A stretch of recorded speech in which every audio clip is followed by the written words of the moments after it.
Hello everyone welcome to learn with Yasmin. আজি ভিডিঅ'ত আমি আলোচনা কৰিম ক্লাছ 12 বায়োলজিৰ চেপ্টাৰ 16 জীৱ সম্পদ। আজিৰ আমাৰ টপিক হৈছে ৰেচম সম্পদ চেৰিকজেনিক ৰিচৰ্চেছ। অসমৰ প্ৰাকৃতিক পৰিৱেশত ৰেচম উদ্যোগৰ লগত জড়িত কেইবাটাও প্ৰজাতিৰ পতংগ চিনাক্ত কৰা হৈছে। ৰেচম সম্পদ মানে হৈছে কি কাপোৰ বনোৱা যিবোৰ সূতা যে আছে সেইবোৰ তৈয়াৰ কৰা কিছুমান পতংগ, যিবোৰ পতংগৰ পৰা এই ৰেচমসমূহ উলিওৱা হয় আৰু উদ্যোগত ইয়াৰ সহায়ত বিভিন্ন ধৰণৰ কাপোৰ কানি আদি তৈয়াৰ কৰা হয়। তেনেবোৰ পতংগ সন্ধিপতি পৰ্বৰ লেপিউটেৰা বৰ্গৰ অন্তৰ্গত। আমি জানো যে যিটো সন্ধিপতি পৰ্ব আছে সেইটো হৈছে পতংগৰ পৰ্ব আৰু আটাইতকৈ ডাঙৰ পৰ্ব, কাৰণ ইয়াত অত্যাধিক পৰিমাণে পতংগ আছে। পৃথিৱীত যিমান প্ৰাণী আছে তাৰে ভিতৰত 70% হৈছে পতংগ আৰু তাৰে লেপিউটেৰা বৰ্গৰ অন্তৰ্ভুক্ত হৈছে এই যিবোৰ ৰেচম সৃষ্টিকাৰী পতংগ আছে। সাধাৰণ অৰ্থত তেনেবোৰ পতংগক ৰেচম চকৰি বুলি জনা যায়। এই যিবোৰ পতংগ আছে যিবোৰৰ পৰা ৰেচম উদ্যোগত ৰেচম তৈয়াৰ কৰা হয় তেনেকুৱা ধৰণৰ পতংগবোৰক ৰেচম চকৰি বুলি কোৱা হয়। প্ৰজাতিভেদে ৰেচম চকৰিবোৰ জীৱন বৃত্তান্ত আৰু সিহঁতৰ পৰা তৈয়াৰ কৰা সূতাৰ পাৰ্থক্য আছে। বেলেগ বেলেগ প্ৰজাতিৰ যিবোৰ ৰেচম চকৰি আছে সেইবোৰৰ জীৱন বৃত্তান্ত, তাৰমানে যিটো লাইফ চাইকেল আছে আৰু সিহঁতৰ পৰা তৈয়াৰ কৰা যিবোৰ সূতা আছে সিহঁতৰ মাজত পাৰ্থক্য আছে। তাৰমানে বেলেগ বেলেগ পতংগৰ পৰা বেলেগ বেলেগ ধৰণৰ সূতা সৃষ্টি হয় আৰু পতংগবোৰৰ জীৱন চাইকেল, জীৱন চক্ৰ, জীৱন বৃত্তান্ত যিটো আছে সেইটোও এটাৰ পৰা আনটোৰ বেলেগ হোৱা দেখা যায়। ৰেচম উদ্যোগৰ বাবে তেনেবোৰ পতংগ পালন কৰি উপযুক্ত সূতা প্ৰস্তুত কৰাকে ৰেচম পালন বোলে। যিবোৰ ৰেচম উদ্যোগ আছে, যিবোৰ সূতা তৈয়াৰ কৰা যিবোৰ ইণ্ডাষ্ট্ৰি আছে, সেই ইণ্ডাষ্ট্ৰিসমূহত এই ৰেচম সৃষ্টিকাৰী যিবোৰ পতংগ আছে পতংগসমূহক পালি পেলাই তাৰ পৰা সূতা প্ৰস্তুত কৰা যিটো প্ৰক্ৰিয়া আছে তাক ৰেচম পালন বুলি কোৱা হয়। আৰু ই অসমৰ এটি অতি পুৰণি কুটীৰ শিল্প। তাৰমানে ই হৈছে কি কুটীৰ শিল্প অসমৰ, তাৰমানে কাৰিকৰী যিবোৰ শিল্প আছে তাৰে ভিতৰত এটা পুৰণি শিল্প হৈছে কি এইটো যিটো ৰেচম পালন আছে সেইটো। ইয়াৰ পিছত কৈছে ৰেচম সম্পদ আৰু ইয়াৰ প্ৰতিপালন অসমৰ কলা সাংস্কৃতিক তথা সামাজিক জীৱনত অতি গুৰুত্বপূৰ্ণ স্থান অধিকাৰ কৰি আহিছে। এই ৰেচম সম্পদ যিটো আছে, ৰেচম সম্পদটো আমাৰ অসমৰ ক্ষেত্ৰত, অসমৰ কলা সংস্কৃতিৰ ক্ষেত্ৰত এটা গুৰুত্বপূৰ্ণ ভূমিকা পালন কৰি আহিছে। অসমত ব্যৱসায়িকভাৱে 4 ধৰণৰ ৰেচম কীট পালন কৰা হয় আৰু এইবোৰ হ'ল আমাৰ অসমত এই যিবোৰ ৰেচম সৃষ্টিকাৰী পতংগ আছে সেই পতংগসমূহ 4 ধৰণৰ পতংগ আমাৰ অসমত পালন কৰা হয় আৰু তাৰ পৰা সেইবোৰক ৰেচম উদ্যোগত ব্যৱহাৰ কৰি পেলাই সূতা উলিয়াই আনি বিভিন্ন ধৰণৰ সাজপাৰ তৈয়াৰ কৰা হয়।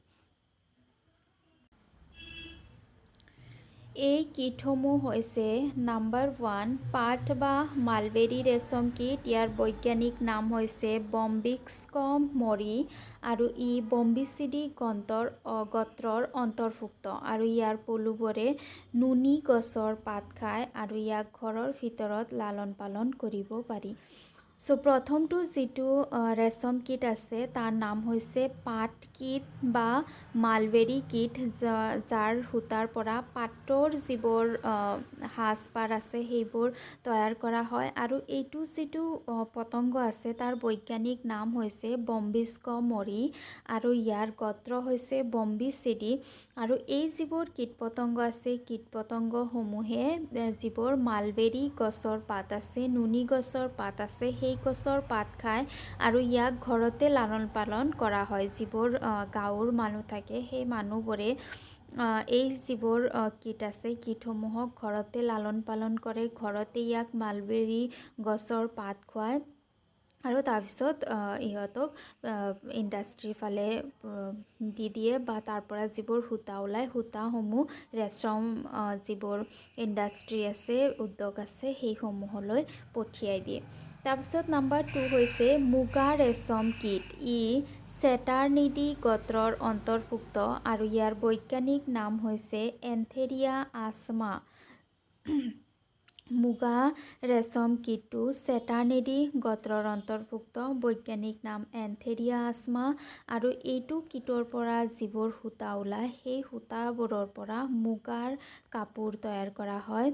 পলুবোৰ মুখ্য খাদ্য হ'ল চম আৰু চোৱালু, আৰু গৌণ খাদ্যৰ উদ্ভিদবোৰ হ'ল দীঘললতি, মেজাংকৰি আদি। পলুবোৰৰ যিবোৰ খাদ্য আছে খাদ্যসমূহৰ ভিতৰত কিছুমান মুখ্য উদ্ভিদ খাদ্য আছে। পলুসমূহে উদ্ভিদকে খাদ্য হিচাপে ব্যৱহাৰ কৰে আৰু তাৰে ভিতৰত 2 ধৰণৰ উদ্ভিদ সিহঁতে ব্যৱহাৰ কৰে। মুখ্য যিবোৰ খাদ্য সেইবোৰ হৈছে চম আৰু চোৱালু গছৰ পাত, আৰু গৌণভাৱে দীঘললতি, মেজাংকৰি আদি গছৰ পাতো ইহঁতে খায়। বিভিন্ন পৰ্যায়বোৰ ঘৰৰ বাহিৰত লালন পালন কৰা হয়। মুগা পলুৰ যিবোৰ বিভিন্ন পৰ্যায় আছে, বিভিন্ন পৰ্যায় মানে একেবাৰে কণীৰ পৰা আৰম্ভ কৰি পলু তাৰপিছত পখিলালৈকে এই পৰ্যায়বোৰক ঘৰৰ বাহিৰত ইহঁতক লালন পালন কৰা হয়। পাতৰ দৰে ঘৰৰ ভিতৰত ইয়াক লালন পালন কৰাৰ প্ৰয়োজন নাই, ইয়াক বাহিৰতো লালন পালন কৰিব পৰা যায়। ইয়াৰ পিছত নাম্বাৰ 3 হৈছে এৰী ৰেচম কীট। এৰী ৰেচম কীট এবিজ চেটাৰনডি গোত্ৰৰ পতংগ। ইয়াৰ যিটো গোত্ৰ হৈছে সেইটো হৈছে চেটাৰনিডি গোত্ৰৰ পতংগ হৈছে এৰী ৰেচম কীটবোৰ। ইয়াৰ বৈজ্ঞানিক নাম হ'ল ফিলচমিয়া ৰিচিনি। বৈজ্ঞানিক নাম। পলুবোৰৰ মুখ্য খাদ্য হৈছে এৰা গছৰ পাত, আৰু গৌণ খাদ্যৰ উদ্ভিদৰ ভিতৰত কেচেৰু আৰু বৰকেচেৰুৱে প্ৰধান। এৰী কীটৰ পালন সম্পূৰ্ণৰূপে ঘৰৰ ভিতৰত কৰা হয়। এই যিটো এৰী আছে, এৰীৰ পৰা এৰী কাপোৰ তৈয়াৰ কৰা হয়। বজাৰত বিভিন্ন ধৰণৰ এৰী মুগা পাটৰ কাপোৰ পোৱা যায়। তাৰে ভিতৰত এৰীটোৰ কীটৰ চাইণ্টিফিক নেম হৈছে ফেলচমিয়া ৰেচিনি, আৰু গোত্ৰ হৈছে চেটাৰনিডি গোত্ৰ। ইহঁতৰ খাদ্য হৈছে কেচেৰু, বৰকেচেৰু, আৰু ইয়াক ঘৰৰ ভিতৰত লালন পালন কৰা হয়। শেষৰটো ৰেচম কীটৰ নাম হৈছে টচৰ ৰেচম কীট। ই মুগা কীটৰ একে গোত্ৰ আৰু জাতিৰ অন্তৰ্ভুক্ত, আৰু ইয়াৰ বিভিন্ন প্ৰজাতি যেনে এন্থেৰিয়া, মাইলিটা, ইপফিয়া আদি ব্যৱসায়িকভাৱে পালন কৰা হয়। আৰু টচৰৰ পলুবোৰ শাল, ডিমৰু, অৰ্জুন আদি গছৰ পাত খায়। টচৰ যিটো ৰেচম কীট আছে সেইটো মুগা কীটৰ সৈতে প্ৰায় একেই হয়, আৰু ইহঁত মুগা কীটৰ গোত্ৰ আৰু জাতিৰ অন্তৰ্ভুক্ত হয়।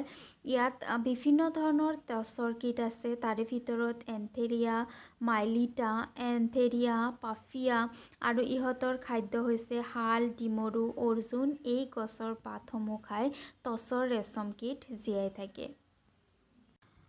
আমি থুলমূলকৈ যিকেইটা ৰেচম কীট আছে সেইবোৰৰ বিষয়ে জানিলোঁ। 4টা ৰেচম কীটৰ বিষয়ে আমি জানিলোঁ। এটা হৈছে মুগা, এৰী, তাৰপিছত পাট, আৰু এটা হৈছে কি টচৰ। এই 4টাৰ ভিতৰত কেইটামানৰ বিষয়ে আমি ডিটেইলছত আলোচনা কৰিম।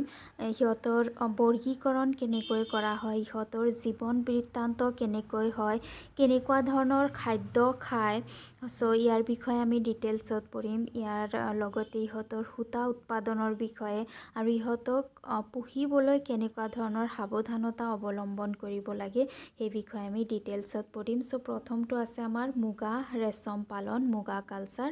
নেক্সট ভিডিঅ'ত আমি মুগা কালচাৰটো আলোচনা কৰিম। আজি ভিডিঅ'ত ইমানখিনিয়ে। ভিডিঅ' ভাল লাগিলে লাইক কৰিবা, বন্ধু বান্ধৱৰ সৈতে ভিডিঅ' শ্বেয়াৰ কৰিবা, আৰু চেনেল ছাবস্ক্ৰাইব কৰিবা। Thank U.